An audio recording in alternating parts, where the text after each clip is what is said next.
Bonjour, bienvenue sur Sing Sensei, voici notre épisode 9, le dernier chapitre des jeux de combat. Donc j'ai voulu vous faire un petit plaisir pour ce dernier épisode de la première saison, on peut dire.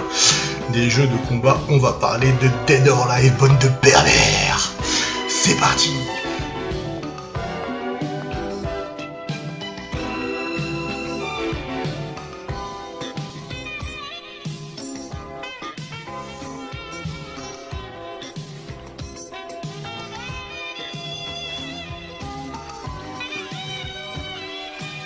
Alors bien sûr, pour ceux qui connaissent pas Dead or Alive, je vais vous présenter Dead or Alive. Donc c'est développé par Temco et Team Ninja.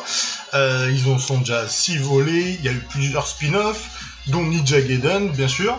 Ninja Gaiden, bien sûr, je ferai une émission spéciale parce que je suis un gros fan de Ninja Gaiden, c'est juste une tuerie. Il y a eu Extreme Volley, Beach Volley, il y a eu un truc qui s'appelle Fortune, enfin bref, il y a eu énormément de spin-offs. Alors la spécialité bien sûr de Dead or Alive, ce sont les jolies filles en petite tenue sexy, mais pas que, il y a aussi un jeu de combat avec un super moteur pour les contre-attaques, les arènes destructibles, où vous basculez d'une arène à une autre, un choix plusieurs de personnages, des guests bien sûr, tout plein de choses, un film. Donc voilà un petit peu pour vous présenter la petite Dead or Alive, la licence. Donc le premier est sorti sur bande d'arcade en 1996, bien sûr, le jeu a été un succès phénoménal, donc forcément petite mise à jour pour les consoles à l'époque qui sont la Sega Saturn et la PlayStation. Pour Sega Saturn il est sorti en 97 et pour la PlayStation 1 il est sorti bien sûr un an plus tard en 98. Donc toujours développé par Temco et de Team Ninja qui voilà est super connu bien sûr pour Ninja Gaiden, pour les Dead or Alive, pour l'Extreme Volley. Bien sûr il y a eu plusieurs formats sur PSP, sur PS Vita, sur Nintendo DS, enfin sur la Switch, enfin bref, ça a été un phénoménal succès. D'ailleurs c'est pour moi un des meilleurs jeux de baston aussi avec Tekken, Street Fighter et Mortal Kombat bien sûr. J'adore cette licence, je la suis depuis toujours, depuis la première volée d'ailleurs. Bien sûr, moi je l'ai connu sur Play, et bien sûr le spin-off Ninja Gaiden, comme j'ai dit, je suis un gros fan, on le présentera plus tard dans une autre émission, et là du coup on va revenir un petit peu sur pourquoi son succès, pourquoi le film, pourquoi tout ça. Voilà. Alors, l'histoire en 2 mots, c'est simple, nous suivons les aventures de Katsumi, la princesse héritière d'un clan ninja. D'ailleurs, son frère est le chef du clan par la suite. Son frère a disparu lors d'un tournoi Dead or Alive, bien sûr. Donc du coup, Katsumi décide de devenir une Kunoshi et de déserter de son village pour retrouver son frère. Donc voilà l'histoire du 2. Le premier, c'était juste une présentation un peu du jeu, etc. D'ailleurs, je pense que l'histoire est entre le premier et le deuxième. Donc voilà, il y a un tournoi qui est organisé, et du coup, Katsumi décide de participer pour retrouver son frère, parce que la dernière fois qu'il a apparu, c'était lors du tournoi Dead or Alive. Et du coup, ça commence tout simplement comme ça. Donc du coup, les aventures sont de plusieurs combattants, bien sûr, vous vous en doutez. Nous avons le meilleur ami de Hayate, qui est Ryu Hayabusa, qui est aussi l'héritier du clan Dragon, qui est le protecteur de l'épée dragon. Du coup, il se voit l'obligation de partir à la poursuite de Katsumi pour protéger la sœur de Hayate, qui est son amie, parce qu'elle a décidé de déserter pour le retrouver. Après, nous avons John Lee, qui est un super combattant d'arts martiaux, qui est un de mes persos préférés. Bien sûr, c'est le Bruce Lee, parce que dans tous les jeux de baston, vous savez, il y a une sorte de clone de Bruce Lee, sauf que là, il a une coupe à la Justin Bieber, il est un peu plus fashion, quoi. Et du coup, plein d'autres personnages. Vous avez Genwei Li Fang qui ressemble un peu à Chun-Li. Voilà, plusieurs personnages qui font penser à des catcheurs, d'ailleurs qui s'appelle Bass, qui fait penser à Hulk Hogan. Enfin bref, je vous montrerai quelques petites photos si je peux pour vous montrer un petit peu les différents personnages que vous pouvez retrouver dans la licence Dead or Alive. Donc voilà, et c'est pour ça que c'est une très bonne licence, parce qu'au début, ça partait sur un Virtua Fighter bis, et au final, au fur et à mesure du temps, d'ailleurs le Dead or Alive 2, je crois qu'elle a vraiment lancé la licence, a vraiment tout changé, parce que comme je vous ai dit, moteur de contre-attaque, les arènes qui se détruisent, parce qu'à la fin vous pouvez pousser votre adversaire hors du ring, mais c'était fini quoi, tandis que là non, c'est pas fini, vous basculez sur une autre arène, tout est destructible, enfin voilà, excellent, super gameplay bien sûr.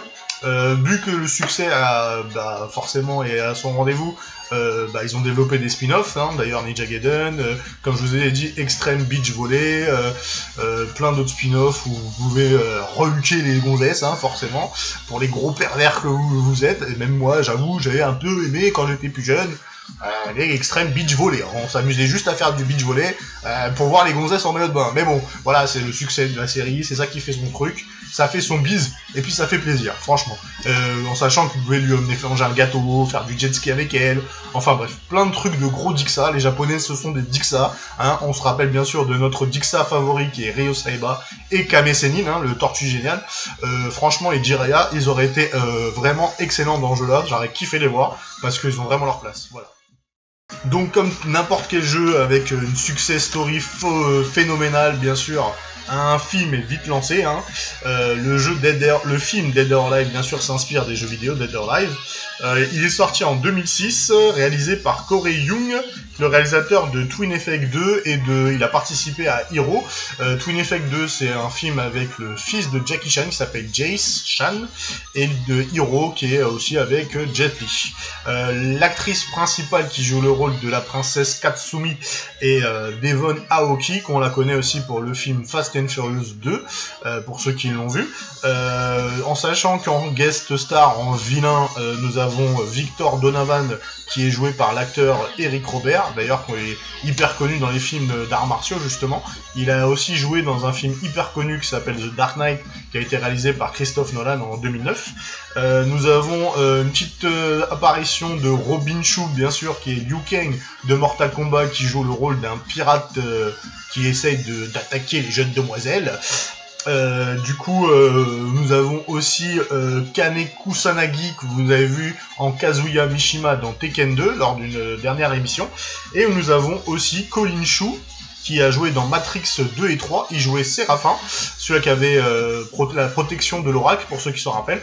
Il joue le rôle de Hayate, Ryu Hayabusa, Hayate, excusez-moi.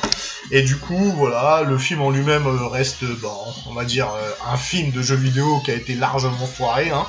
Bien sûr, le film, vous le regardez pas pour les scènes de combat, parce que ça ressemble beaucoup à du Matrix et à du tir et dragon, c'est pas vraiment intéressant. Mais bon, c'est plus pour mater les jolies filles qui font d'ailleurs une partie de beach volley dans le film. Et voilà, pour donner un petit clin d'œil à Extreme Beach Volley. Et le film en lui-même est très pourri, clairement, il est nul à chier. Mais bon, c'est drôle, c'est fun, on s'amuse, on passe le temps, on débranche son cerveau, et voilà quoi. Après, bien sûr, forcément, les jeux de licence tirés des jeux de baston, même les tirés de jeux vidéo, ne sont jamais beaucoup bien faits, même réussis, malheureusement. Donc voilà ce qu'on peut dire de Dead or Alive. Malheureusement, bon, vous savez bien sûr qu'il n'y a pas une suite, logique, mais bon, c'est important de le souligner que bon, ils ont essayé, ils ont voulu faire un effort. Je crois qu'il y a même un catcheur qui joue dedans, enfin bref, ils ont essayé, mais bon, ça servait à rien, c'était un film qui était largement, ça y est, ça servait à rien de tenter un film de combat sur l'univers de Dead or Alive. Donc voilà, elle restera pas dans les annales, en sachant que Dead or Alive c'est une licence que j'ai appréciée énormément. Comme je vous ai dit, je ferai un spin-off sur Ninja Gaiden, parce que j'adore Ninja Gaiden, et on fera aussi accompagné de gameplay, bien sûr, hein, forcément, comme d'habitude. Et là, ensuite, on va passer, bien sûr, à notre saison 2, à notre suite, on pourra en parler un peu plus. Ça sera simple, je vais continuer sur les jeux vidéo et les films, mais sauf que je vais étendre un peu l'univers, je vais faire un peu comme mon MCU, ou mon DCU, comme vous voulez, et je vais parler un peu de toutes les autres licences qu'ils ont eu le droit à leur adaptation cinématographique. C'est-à-dire que il n'y a pas eu que les jeux de baston, vous le savez bien, j'ai pas besoin de vous le dire. Du coup, nous, on va essayer de revenir un petit peu sur tout ce qui a été fait ou pas fait, heureusement pour nous, et ce qui a été bien fait, ce qui a été mal fait, et du coup, la prochaine émission sera sur notre Mario préféré, Mario Bros, qui est il sera accompagné d'un guest que j'ai invité lors de cette émission. Donc vous verrez, ça peut être une émission sympathique. Et j'essaierai de mettre du gameplay en sachant que malheureusement j'ai plus la Switch. Donc ça sera peut-être des jeux mobiles, ça sera une nouveauté un petit peu. On mettra des jeux mobiles qu'on n'a pas encore parlé dans cette émission. Voilà, donc j'espère que cette émission vous a plu. N'hésitez pas à liker, à partager, à mettre des commentaires et de vous abonner si c'est pas déjà fait. Ciao, bande de cochons, et à très bientôt. Et surtout, n'oubliez pas de garder le fan spirit en vous. Être passionné, c'est être fan. Yeah. I feel it in my blood.